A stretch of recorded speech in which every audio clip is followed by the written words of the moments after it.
All right, so now let's take a look at the international scene then. I do want to look at Worlds. We had a crushing performance from Korea again. You brought it up just a second ago, Eric, but I want to expand on it now. Why? Why? We can't have the same excuses we did before. Teams around the world have had the chance to move into team houses. They've had a chance to centralize. North American teams are all in Los Angeles. They can all talk to each other. They can all have the same environment. What's the excuse now? Well, I mean, you can't even use Korean coaches anymore, really, right? Because you've got Korean coaches in other regions too. But it's a good point. I mean, at this point, NA and EU kind of have to be. They kind of have to put their money where their mouth is, right? I mean, we've got, and I still think the infrastructure in Korea is still better overall. I'm not saying that North American and EU are on that level completely, but it's close enough that I don't think that can be used as a big excuse anymore.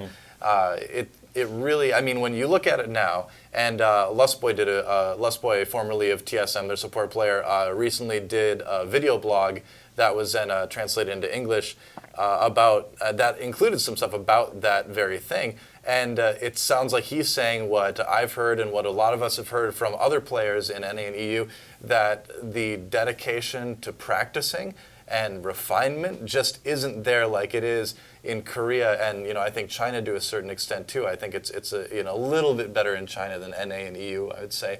So I think that's your question. That's the answer to your question. Is that the Korean players, whether they are more successfully forced to do that by their coaching staff or whether they want to do that themselves, whatever way this is happening, they're playing longer hours, they're playing harder, they're playing smarter, and because of this, they come to these tournaments more prepared for both executing the plan they planned to execute and adapting to things they didn't expect. And that's exactly what happened with the Worlds, especially on the adaptation front, because we had this patch that not a lot of teams have had a lot of pro player experience on, and Korea was able to figure it out pretty smoothly. Yeah, they did a really good job, especially even with some of the weird hero bans and things that were happening awesome. during. Man, Worlds was great this year. It was fun. I mean, do you guys agree with that? Largely that it's just the preparation.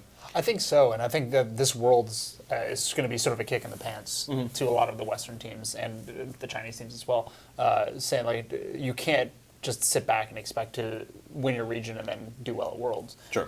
There has to be this next step of full-blown preparation, and teams have started to do this a little bit with Korean boot camps, and doing some more hardcore boot camps at home. But they just don't have the same level of preparation that the Koreans have at all. It's pretty clear.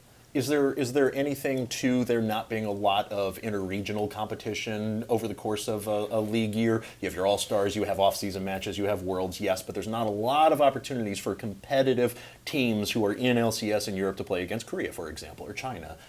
Is there anything there? I mean, until Riot opens up the ability for teams from regions to compete in another region for a split, I don't think we're going to see any meaningful sort of interaction that way. I mean, does that lower the quality of competition then? I mean, does that actually give a leg up to any region, or on the international scale? I suppose because Korea seems to be already so far ahead, it would give an advantage to Korea. But at the same time, I really do believe that NA and EU are capable of getting to that level. We just need players that are willing to do it, and I'm not saying I don't want to make it sound like I think all players in NA and EU are lazy. I think we've got some players. Yeah. I do want to say that because people will make that assumption, but just like they have for years in StarCraft 2. But anyway, I know people play hard in NA and EU. They do, but they don't. It seems like in general the region doesn't play hard enough, and I think also a big part of it is they don't play smart enough. One of the things is that Lusboy talked about in his blog was that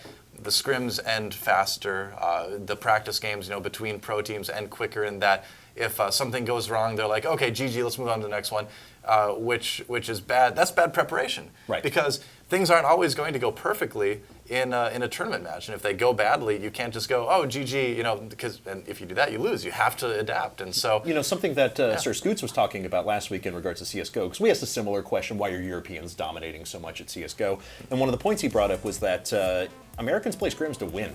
Like they will scrim against another team, and they're playing it to win. They are not playing it to try a specific team comp. They're not doing it to try a specific strategy. They're playing to win.